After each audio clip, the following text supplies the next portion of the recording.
예수님은 그리스도시요 살아계신 하나님의 아들이십니다. 기독교 강요 우리가 이제 이건의 가장 중심되는 부분을 하고 있습니다. 지난번에 좀 시간이 많이 터울이 있었지만은 12, 13, 14 이 세 장을 통해서 그리스도의 인격, 그리스도가 참 하나님이시며 참 인간으로서 중보자, 유일한 중보자가 왜 인간이 완전한 인간, 완전한 하나님이면서 또 우리의 죄를 어떻게 대속했냐 하는 그리스도의 인격, 그리스도가 누구시냐 하는 것을 다루었다면 오늘 15장, 16장, 17장이 이건 마지막 부분인데 이것은 그리스도가 무엇을 하셨느냐, 무엇을 지금 하고 계시느냐 그것을 다 포함합니다. 15장만 오늘 다루는데 15장이 바로 그리스도의 삼중직입니다. 우리가 그리스도라 하는 말을 우리가 잘 알고 있습니다. 기름 부음을 받은 자라는 뜻이 그리스도입니다. 구약의 메시아라는 의미인데 구약 전체에서 직접적으로 메시아란 말을 쓰인 것은 거의 없습니다. 오히려 기름 부음을 받은 자라는 말을 쓰였고 거기에 해당되는 사람이 선지자, 제사장, 왕입니다. 물론 모든 선지자, 제사장, 왕이 그렇게 된 건 아니고 정상적이면 그렇게 기름 부음을 받았습니다. 그 모든 것들이 그 모든 사역들이 하나의 예표를 보여주고 장래에 완성될 그림에 대한 어떤 소망 또 거기에 대한 초기 어떤 교회의 어떤 어린 시절의 구약의 교회 시절이 어린 아이와 같은 시절이라면 복음의 빛이 점점 밝아질 때 그리스도께서 이 땅에 오셔서 그리스도의 죽음과 부활 그리고 평생의 어떤 말씀에 대한 순종을 통해서 구약에서 예표된 모든 선지자, 제사장, 왕의 사역을 이루셨습니다. 이걸 여기서부터 잘 들으셔야 됩니다. 이런 사역을 이루시고 거기서 끝난 것이 아니라 지상에 이 땅에 오셨을 때는 왕이시지만 종의 모습으로 오셨고 인간의 모습으로 오셨습니다. 연약한 인간의 모습으로 오셔서 인간의 죄를 지시고 십자가에서 일반 사람들을 보면 가장 비참하게 십자가에서 죽으시고 그리고 부활하시고 부활하셔서 40일 동안 하나님 나라의 일을 선포하신 다음에 그리고 승천하시고 나서 우리가 잘 아는 사도행전 2장에 나오는 성령을 이 땅에 부어주심으로 말미암아 성도들에게 부어주심으로 교회가 탄생하고 예수님의 그리스도로 이제는 주님으로 고백하는 하나님으로 고백하면서 실제로 기독교 교회가 시작되고 기독교의 복음의 역사가 시작됐습니다. 다른 말은 한다면은 그리스도는 구약에서도 육체를 입기 전에도 중보사역을 하셨습니다. 신약에서 이 지상에 계실 동안에는 직접적으로 구약에 예표된 선지자 제사장 사역을 완성하셨습니다. 그의 죽음과 또 평생의 순종을 통해서 완성한 모든 능력, 십자가의 능력, 흑암의 모든 세력을 정복한 능력, 그리고 우리의 죄를 믿는 자에게 죄를 사해 주시고 그리고 그리스도와 연합시키고 모든 영적인 축복을 주시는 그 능력이 그리스도께서 지금 하나님 우편에 앉아 계시면서 우편에 앉아 계신다는 것은 그리스도가 육신으로 오셨고 육신의 영광을 받으신 다음에 육신으로 올라가셨습니다. 우리가 그 사도 베드로가 설교했듯이 너희가 죄 없는 그리스도를 십자가에 못 박았지만 하나님은 그를 높여서 주와 그리스도가 되게 하셨다 하는 것은 바로 육신의 인성에 있어서 예수님이 높아지신 것입니다.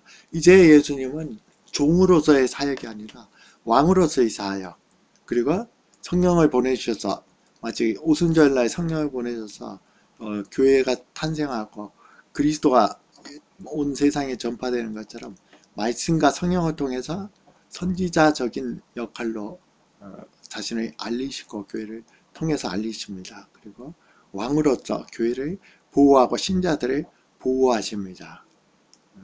그리고 그의 지금도 하나님 우편에서 우리를 위해서 간구하신다 하는 표현을 쓰는데 중보하시는 것입니다. 지금도 우리를 위해 중보합니다. 우리는 현재 어떤 믿음을 가졌지만은 아직도 많이 자기 중심적인 것, 하나님의 일을 하면서도 자기의 어떤 불결함, 불신앙들이 함께 있습니다. 그런 모든 것들, 그런 어떤 의미에서는 부족한 기도들, 이런 모든 것들을 예수 그리스도는 아직도 우리를 위해서 우리가 주님을 뵙기 전까지 중보해 주시는, 현재도 이 사역을 왕으로서 선지자로서 제사장으로 함께하고 있다는 이 연계성을 같이 가지고 있어야 됩니다. 그래서 그리스도가 선지자로서의 사역을 한다. 그러면 그 선지자로서의 사역은 지상에서의 사역도 있고 현재의 사역도 있고 나머지 부분도 마찬가지입니다. 그렇기 때문에 칼빈은 이 삼중직에 대해서 그리스도의 사역을 직접적으로 다룬 것은 다음에 나오는 16, 17장이고 사도신경에서 그 아들 독생자를 믿사오며 하는 부터에서 저로서 산자와 죽은 자를 심판하러 오시는 그리스도에 대한 성경에서 말하는 신앙 고백으로 이제 그리스도의 사역을 말하기 전에 그 사역을 완전하게 이해하기 위해서는 칼빈이 이제 삼중직에 대해서 시작할 때 15장에서 그리스도가 성부 하나님에 의해서 보여진 목적과 우리에게 베풀어 주신 그리스도가 우리에게 베풀어 주신 은혜를 알기 위해서는 무엇보다도 그의 새 직분을 보아야 한다 하는 것을 말하고 있습니다. 이것은 어떤 의미에서는 앞에 인격을 말했고 이제 사역을 본격적으로 얘기하는데 어떤 삼중직은 인격과 사역이 함께 있습니다. 그리고 우리가 생각할 때 그리스도의 십자가를 보면은 분명 그리스도는 제사장으로서 완전한 제사를 십자가에서 완성했습니다. 어떤 제사장으로서의 또 자기 피를 제물로 드리는 제물과 제사장의 사역을 하셨죠. 그러나 그 십자가로 사망으로 사망의 권세 잡은 자, 또 어둠 이 세상의 정사와 권세 잡은 자를 사로잡는 창세기 3장 15절에 나오는 뱀의 후손에 마귀의 머리를 부수는 어떤 악의 세력을 정복하는 왕의 사역도 거기에 있습니다.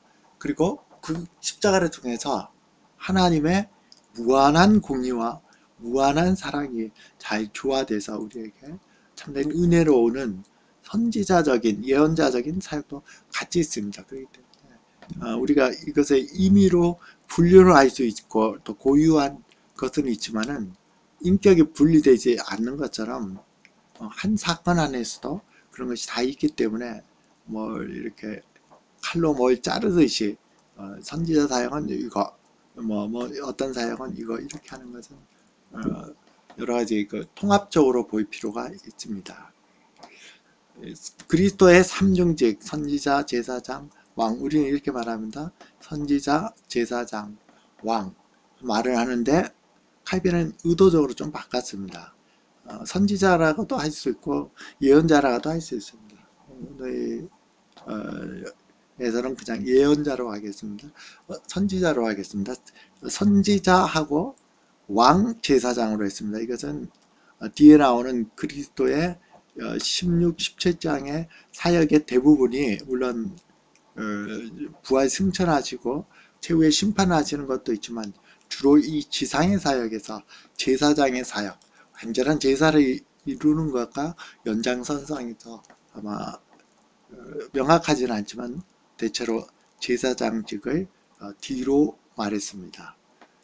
그리스도의 이 삼중직은 이전에도 뭐 어떤 유세비우스라는 3, 4세기에 교회사를 쓴 유명한 어떤 교부에 의해서 또는 아퀴나스에 의해서도 있었지만은, 그러나 그 의미가 확실하게 이렇게 나온 것은 칼빈의 기독교 강요, 그 앞에 45년판부터 해서 이것을 기준으로 해서 웨스트민트 신앙고백 8장은 그리스도의 중보직에 관하여 하면서 거기서 삼중직이 나오는 것, 할데베르크에서도 나오는 것, 또 루터파에서도 이것을 받아들여서 이제는 일반적인 개혁교회에서는 삼중직을 그대로 현재도 가지고 유지하고 있습니다.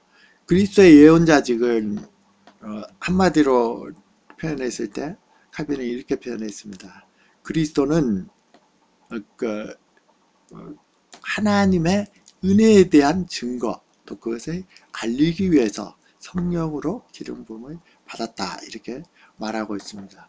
그리스도에 대한 구약의 모든 어떤 예언들은 물론 구약에서도 충분하게 그리스도에 대한 어떤 것들이 예언되어 있지만, 많은 사람들이 그리스도가 오시면은, 메시아가 오시면 우리에게 모든 것이 밝히 드러날 것이라는 어떤 소망이 있었습니다. 그래서 사마리아 여인까지도 요한복음 4장 25절에서 예수님과 대화할 때 메시아가 오시면 우리에게 모든 것을 구하신다고 했습니다 하는 이 말에서도 볼 수가 있습니다. 예수님은 하나님의 은혜, 그리스도 안에 있는 약속의 복음을 증거하고 알리기 위해서 성령으로 기름 부음 받아서 이 땅에 오셔서 구약 시대에 있어서 모세 율법을 우리가 십계명에 보면은 그것이 어떤 장로의 유전이나 인간적인 어떤 것이 아니라 본래대로 율법을 해석하셨고, 모든 제사법을 십자가에서 이루신 것을 자기에게 적용시키신 구약의 모든 예언이 자기에게 있는 것. 그래서 모든 구약에 대한 그리스도의 어떤 우리의 구원에 대한 의미를 완전하게 해석해 준 최고의 선생님이 우리였고, 그 가르침으로 지상에서 이 예언자직을 수행을 하셨습니다. 그리고 우리가 잘 아는 그리스도께서 칼빈이 얘기한 것처럼 그가 기름 부음 받아서 예언자가 되신 것은 가르치는 직분뿐만 아니라 그건 지상이죠. 그의 몸 전체를 위해서, 이것은 말은 다른 말로 했을 때 그리스도 안에 모든 지혜와 보화가 감추어져 있느니라 하는 말씀처럼, 그리스도께서는 십자가에서 이루신 모든 유익을 그의 인격 속에 가지고 계십니다. 그리고 그분이 바로 하나님 우편에 앉아 있어서 지금도 말씀과 성령을 통해서 복음을 계속 전파되는, 성령을 보내시고 말씀을 깨닫게 하고 성령과 말씀으로 교회를 통해서, 신자들을 통해서 지금도 선지자로서의 그리스도가 어떠한 분이신지를 이것을 우리에게 계속 알려주시는 사역을 계속 하고 있습니다. 현재 우리가 이렇게 하는 사역에 대해서 우리는 예수님께서 변화산에서 아주 화려한 모습으로, 신비한 모습으로 변화됐을 때 하늘에서 내려온 말이 이렇게 나왔습니다. 말할 때에 호련히 빛난 구름이 그들이 덮으며 구름 속에서 소리가 나서 이르되 이는 내 사랑하는 아들이요 내 기뻐하는 자니 너희는 그의 말을 들으라 하신지라. 예수님께서 말씀하셨던 마태복음 18장 20절에서 두세 사람이 내 이름으로 모인 것은 나도 그들 중에 있습니다. 주님은 성령으로 말씀 가운데 이곳에 계십니다. 그리스도는 특별히 그의 사역자들을 통해서, 복음 전하는 자들 통해서 말씀을 증거합니다. 그래서 사역자들이 가장 중요한, 복음을 개별적으로 전하든 사역적인 어떤 공적으로 전하든 정말 중요한 것은 그 중심에 자기 생각이나 어떤 것을 말씀을 이용하는 것이 아니라 최고의 선생님이 되시고 최고의 율법의 해석자이며 최고의 자기의 어떤 에 대한 증거를 하신 그리스도의 말씀에 따라 성령의 능력으로 늘 말씀 안에 깨어 있어서 그 말씀이 성령으로 우리가 빛을 비추는 것처럼 조명을 받는 그 은혜 속에 있을 때 사실 어떤 조건 가운데서도 담대하게 전할 수 있고 또 올바르게 전할 수가 있습니다. 우리에게도 그리스도의 어떤 예언자직, 선지자직은 그리스도가 직접 말씀을 통해서 또 성령을 통해서 하지만은 우리를 통해서 하신다 하는 걸 보면서 우리가 말씀에 깨어있어 우리도 루터가 말했던 베드로전서 2장 9절에 나오는 만인 제사장인 것과 같이 뒤에 나오는 제사장이지만은 그리스도의 복음을 전하는데 우리도 같이 있어야 된다는 깨어 있어야 된다는 것이 중요한 의미입니다. 그렇다면 그리스도는 무엇을 완성했고 무엇을 완전하게 해석했고 무엇을 드러내셨습니까? 칼빈의 말처럼 예언자 측면에서 예수라는 이름 자체가 얘기하듯이 자기 백성을 저희 죄에서 구원해 주시는 우리 죄를 구원해 주시는 일을 이 세상에 하셨고 그래서 그리스도를 믿는 사람 천하 인간의 구원 얻을 만한 다른 이름을 우리에게 주신 일이 없음이니라 하는 베드로의 사도행전 4장 12절 말씀 또 그리스도께서 요한복음 14장 6절에서 말씀하셨던 내가 곧 길이요 진리요 생명이니 나로 말미암지 않고는 아버지께로 올 자가 없느니라. 새 생명을 얻고 하나님과의 교제를 회복하는 제사함과 하나님의 자녀가 되는 것은 그리스도 안에 있을 때만이 가능합니다.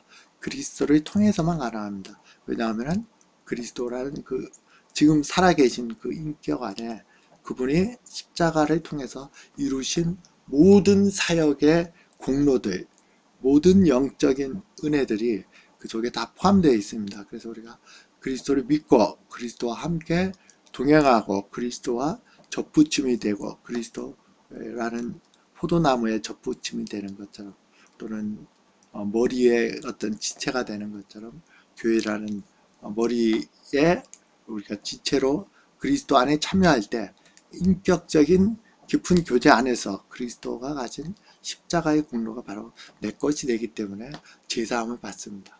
그리스도 안에서만 성령을 통해서만 우리에게 모든 영적인 복이 옵니다. 그래서 우리는 예언자가 되시는 그리스도의 말씀과 성령으로 이 땅에서 지금도 선포하시고 지금도 우리에게 교회를 통해서 우리를 통해서 역사하고 계신 그리스도의 말씀대로 요한복음 16장 31절에서 주 예수를 믿으라 그리하면 내 집이 구원을 받으리라 이 말씀이나 아니면 로마서 10장 9절 10절에서 만일 내가 내 입으로 예수를 주로 시인하며 또 하나님께서 죽은 자 가운데서 살리신 것을 내 마음으로 믿음 구원을 받으리니 사람이 마음으로 믿어도 의에 이르고 입으로 시인하여 구원을 얻으리라. 또는 사도행전 2장 38절에서 베드로의 설교를 듣고 마음이 찔린 사람들에게 베드로가 했던 너희가 회개하여 각각 예수 그리스도의 이름으로 세례를 받고 제사함을 받으라 그리하면 성령의 선물로 받으리니 이러한 복음을 그리스도께서 주시는 성령과 말씀의 능력에 따라서 우리도 예언자 선지자로서 그리스도의 어떤 선지자의 현재의 사역의 도구로 우리 교회와 우리 모두가 쓰일 수 있도록 늘 준비되고 있어야 될 것입니다. 두 번째 그리스도의 왕직입니다. 그리스도는 물론 히브리서 2장 14, 15절에서 사망으로 사망의 세력을 잡은 자 마귀를 억제하셨다는 요한에서 3장 8절 히브리서 2장 14, 15절에서 정세와 건세를 사로잡아 이제 개선 장군으로 로마의 어떤 그 개선 장군 어떤 행사를 예를 들어서 십자가에서 어둠의 건세를 멸하셨습니다. 그리고 왕직으로서 중요한 것은 사망을 이기시고 부활하심으로써 사망의 건세 또 우리를 묶어놨던 흑암의 건세를 정복하셨습니다. 그리스도가 이 땅에서 했던 왕직이었고 그렇다면 지금의 왕직에 있어서 그리스도는 베드로의 설교회처럼 너희가 법 없는 자의 손을 들어서 십자가에 죽인 그리스도를 하나님이 주와 그리스도가 되게 하셨다. 이렇게 말씀하셨어요. 예수님께서는 하나님과 땅의 모든 것들을 내게 주셨다고 말씀하셨고, 그리고 성령과 말씀으로 이 땅을 다스립니다. 그 다스리는 첫 번째의 원리는 영적인 왕직이라는 것을 우리가 잘 알아야 됩니다. 이 땅에 보면은 어떤 하나님을 대적하는 사람들 또는 많은 사람들이 그리스도인들이 초대교회부터 지금까지도 핍박을 받고 순교를 당합니다. 그것이 왜 그렇습니까? 또 불의한 자가 잘되고 편안히 죽기도 합니다. 또 공의롭게 잘 양심적으로 사는 사람이 비참하게 살고 비참하게 죽기도 합니다. 이 모든 것들은 이제 외형적이고 어떤 물질적이고 이 세상적인 모든 어떤 완성은 1차적인 그리스도께서 지금, 물론 지금 또 그리스도께서는 로고스라는 영원한 말씀으로 이 세상을 다스리는 것도 있습니다. 우리가 역사를 보면은 문명이 부패했을 때 그 문명을 하나님이 심판하는 것을 볼 수 있습니다. 그럼에도 불구하고 이 세상에 그리스도의 왕직은 1차적으로 교회와 개인에게 있는 영적인 왕직이다. 왕 통치라는 것을 알 필요가 있습니다. 그리스도께서는 어떤 우리가 사복음서를 한번 보십시오. 우리에게 영적인 축복은 다 약속을 하셨습니다. 하나님이 자녀가 되는 것, 영생을 얻는 것. 그런데 이 땅에서 부자가 된다든지 권력자가 된다든지 이 땅에서 뭐가 존귀케 된다, 이런 약속을 하신 적이 없습니다.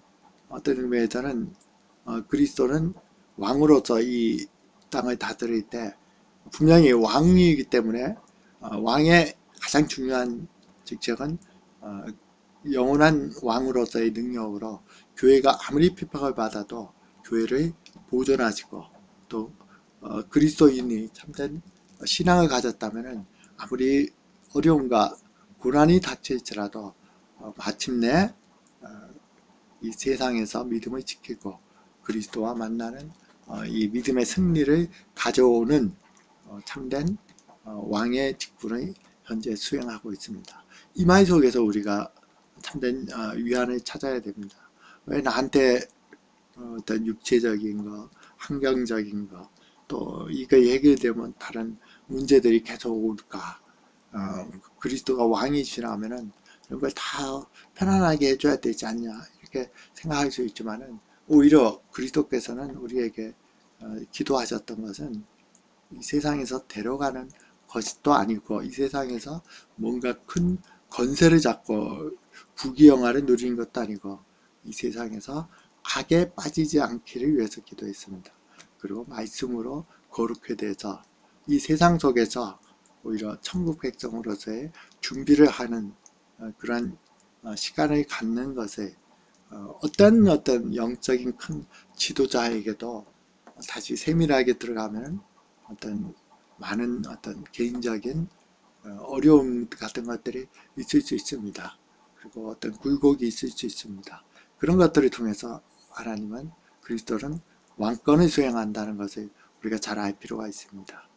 그럴 때 우리는 그리스도 안에서 우리에게 주어진 일에 좋은 일이 있을 때 감사를 드릴 수 있고, 또 자기 자신에 대해서 교만하지 않으면서 늘 자기 자신을 되돌아보고, 그리고 다른 사람에 대해서 악의 선으로 갚는 것까지 나갈 수 있는 참된 어떤 그리스도의 왕권, 비록 이해를 하지 못하고, 그리고 비록 주변 사람들이 악인들이 일어나고, 또 그리스도인들이 직접적으로 핍박을 받고 순교를 당할지라도 그리스도께서 통치하시고, 마지막 때 이제는 영적인 뿐만 아니라 세상적인 모든 것까지도 그리스도 안에서 하나가 되고 심판과 완전한 구원이 이루어진다 하는 것을 우리가 잘 볼 필요가 있습니다. 요즘에 얼마 전에 나왔던 사도 바울에 대한 영화에서 네로 황제 시대 사도 바울과 그리스도인들이 순교되는 장면이 나옵니다. 네로, 역사적인 기록인 것처럼 네로 황제는 어떤 왕궁이나 또는 뭐 거리에 그리스도인들의 어떤 하영을 시키는데 밤을 어떤 비치는 햇불이 되게 했고 또 어린아이와 여자들 포함해서 서커스 같이 아주 스포츠 관람하듯이 주기적으로 사자밥이 되게 했습니다. 영화에서 나오는 장면에서 어느 한 이제 좀 있으면 이제 이 운동장에 나가서 사자밥이 될 때 많은 어린이들, 여자들 또 그런 사람들이 두려워했을 때 어느 분이 이렇게 설교를 하는 장면이 나옵니다. 여러분 고통은 잠시입니다. 이것이 지난 후에 우리는 다시 다 같이 만날 것이고 주님을 볼 것입니다. 이렇게 하고 그들은 담대하게 순교를 했습니다. 예수님 말씀처럼 마태복음 10장 28절처럼 몸은 죽여도 박해자들은 몸은 죽일 수 있습니다. 그러나 영혼은 능히 죽이지 못하는 자들을 두려워하지 말고 오직 몸과 영혼을 능히 지옥에 멸하시리를 두려워하라. 우리가 믿음을 가진 성도로서 이 세상에서 마지막 숨을 거두는 그 순간이 지나면은 사도 바울을 만날 것이고 또 사도 바울 때 사자의 손에서 또 많은 하염 속에서 고통 속에서 죽었던 우리의 형제 자매들을 주님 안에서 보게 될 것입니다. 반면에 그들을 박해하고 그것을 즐거워하고 웃고 즐기고 그때는 마치 승리를 한 것 같고 또 편안하게 그렇게 회개하지 않고 죽었던 사람들은 아마 그때 이후로 영원한 형벌에 처해 있는 것도 알게 될 것입니다. 이것이 바로 그리스도의 통치가 우리에게 주는 위안이고 또 우리에게 주는 능력입니다. 마지막으로 그리스도의 제사장직, 이것은 아마 이 중점이 다음번에 하는 그리스도의 중보직에 나오는 사도신경의 앞에 그 창조주에 대한 것, 뒤에 성령에 의한 개인의 어떤 교회와 또 개인의 구원에 관한 것을 제외한 그리스도에 대한 신앙 고백을 그대로 하기 때문에 다음번에 어떤 중복되기도 합니다. 그래서 개론적으로만 하겠습니다. 이미 앞에서 제가 말씀드렸듯이 제사장 할 때 구약에는 어떤 제물을 드릴 때 꼭 피를 가지고 들어가야 됩니다. 피가 없으면은 어떤 제사함이 없다 하는 얘기의 말씀처럼, 그래서 구약에서는 동물의 피를, 자기 피를 가져갈 수가 없고 제사는 제사장만 지냅니다. 성막에 들어가면은 맨 앞에 번제단이 있습니다. 문에 바로 앞에 있습니다.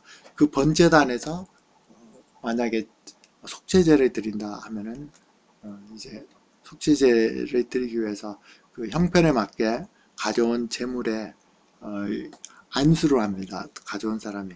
내 죄가 그쪽으로 가는 거죠. 그리고 자기가 잡아야 됩니다.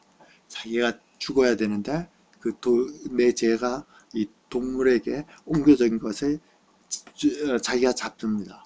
거기까지만 제사에 참여할 수 있고 나머지 피를 뿌리고 또 피를 가지고 제사를 지내는 것은 레위 족속 중에서도 제사장으로 임명된 사람, 그 중에서도 1년에 한 번 하나님과 대면하는 지성소에 들어갈 수 있는 대속죄일에 1년에 딱 한 번 들어가는 것은 대제사장만 들어가는 제사장만 있습니다.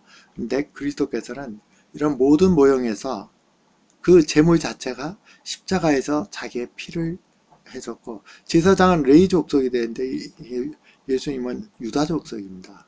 그러나 히브리서 7장 15절에서 조카 롯을 구했을 때 아브라함에게 나왔던 시작도 끝도 없는 어떤 영원한 제사장, 영원한 멜기세덱이라는 제사장이 나옵니다.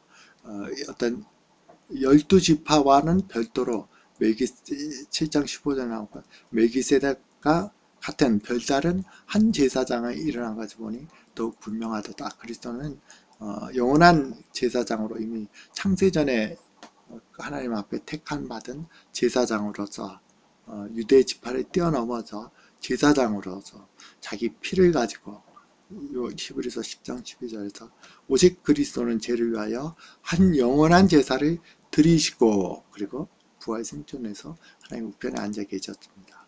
이렇게 함으로써 14절에서 그가 거룩하게 된 자들을 한 번의 제사로 영원히 온전하게 하셨느니라 이렇게 나옵니다. 천주교에서 드리는 어떤 미사는 일종의 우리로 치면은 성찬과 같습니다. 근데 그 성찬할 때마다 그리스도의 제사가 계속 반복됩니다. 그런 의미에서 어떤 한 번의 제사로 영원히 드린 것이 무시되는 의미가 됩니다. 히브리서 10장 26절에서 우리가 진리를 아는 지식을 받은 즉 짐짓 죄를 범한 즉 다시 속죄하는 제사가 없고 한 번에 영원한 제사를 드리는 것 같아요. 이것은 모든 죄를 감당했기 때문에 다시 속죄하는 제사가 없습니다. 히브리서 13장 11절에서 이는 죄를 위한 짐승의 피는 대제사장이 성소에 들어가고 육체는 영문 밖에 불사릅니다. 그리스도는 그 육체가 예루살렘 성문 밖에서 십자가에 달렸습니다. 그 말 속에는 어떠한 하나님의 어떠한 조그만한 어떤 참작의 여지가 없는 가장 철저한 모든 것들을 감당하는 어떤 법의 유익도 얻지 못하는 완전한 심판을 받았음을 영문 밖으로 불사름이라 하는 것들이 십자가가 바로 예루살렘 밖에 달림으로 인해서 그리스도의 십자가가 영원한 한 제사로 하나님께 드린 우리의 제사함을 위한 완전하고 영원한 심판을 감당했던 것을 우리에게 보여주고 있습니다. 그리고 이 그리스도가 제물과 제사장으로 드렸던 가장 구체적인 이 말씀이 히브리서 9장 14절입니다. 하물며 영원하신 성령으로 말미암아 흠없는 자기를 하나님께 드린 그리스도의 피가 어찌 너희 양심을 죽은 행실에서 깨끗하게 하고 살아계신 하나님을 섬기게 하지 못하겠냐. 이것을 문자적으로 하면은 마치 그리스도께서 죽으셔서 자기 피를 가지고 하나의 성령으로 성령을 통해서 영원하신 성령을 통해서 가서 제사를 지냈다 하는 비유적인 표현인데 그것은 아닙니다.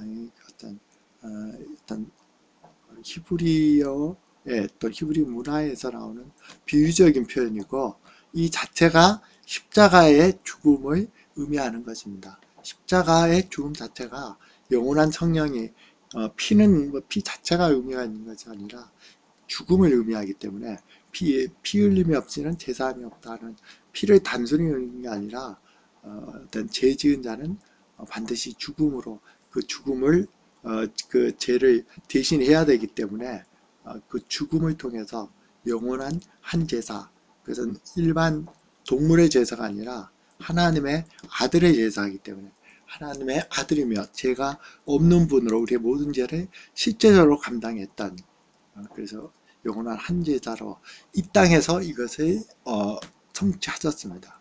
그리고 계속 반복되지만은 부활 승천하신 그리스도께서는 이 땅에서 이루신 십자가의 공로의 그 모든 영적인 축복, 우리에게 무한한 제사함을 주고 모든 영적인 축복 가운데 그리스도와 접붙임을 시키고 그리스도와 함께 상속자로 그리스도와 형제가 되게 하고 하나님의 자녀가 되게 하는 모든 영적인 축복 그 공로가 십자가로서 그가 성취하셨고 그의 인격 안에 있습니다.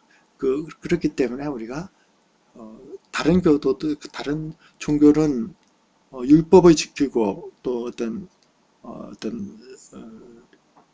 지금 이슬람에서 나오는 것도 다 계시를 받은 계명입니다. 그 계명을 지킴으로 어떤 교주가 누구냐 하는 것 중요하지 않습니다. 계명을 지킴으로 구원을 받지만은 우리는 그리스도를 믿을 때 구원을 받습니다. 왜 그렇습니까? 그리스도께서 어떤 실제적으로 역사적인 사건으로 하나님의 아들의 죽음으로 성취한 모든 영적인 축복을 그의 인격 안에 풍성하게 영원한 능력으로 가지고 계시기 때문에 이를 믿는 자는 그와 함께 동참함으로 인해서 그의 접붙임 됨으로 인해서 그의 죽음이 나의 죽음이 되고 그의 부활이 나의 부활이 돼서 그것이 바로 성경에도 말하는 영생입니다. 영생은 유일하신 참 하나님과 그의 본인이시라 예수 그리스도를 아는 것, 가장 깊은 교제 속에 있어서, 그리고 그리스도는 이 사역을 지금도 계속 하십니다. 우리가 부족하고 또 실패할 수도 있고 또 우리의 드리는 기도가 온전하지 못하고 자기의 어떤 부마음을 가지고 드리는 어떤 부족함이 있을 수도 있습니다. 수많은 어떤 허물이 있고 수많은 어떤 불신앙이 성도들에게도, 경건하게 사는 성도들에게도 조금만 자기를 되돌아본다면 역시 그런 것들이 있습니다. 그러나 그리스도는 우리에게 있는 영원한 대제사장으로서 지금 또 하나님 우편에 계셔서 우리를 위해서 중보하고 계십니다. 요한일서 2장 1절에서 이렇게 말합니다. 나의 자녀들아, 내가 이것을 너희에게 쓰면 너희로 죄를 범하지 않게 하라 함이라.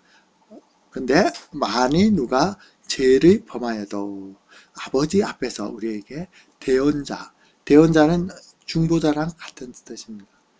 그리고 우리를 위해서 간구한다 할 때 썼던 저거가 같은 단어입니다. 우리 위해서 중보해 주시는 대언자가 있으니 곧 의로우신 예수 그리스도이다. 성도들이 아직도 어떤 많은 허물과 이런 가운데 있어도 그래도 신앙을 지켜서, 신앙을 안 지키면은 구원을 받지 못하죠. 마지막 때까지 지키지 못하면은 계속 죄 가운데 있으면서 스스로 신앙을 지켰다고 할 수는 없을 것입니다.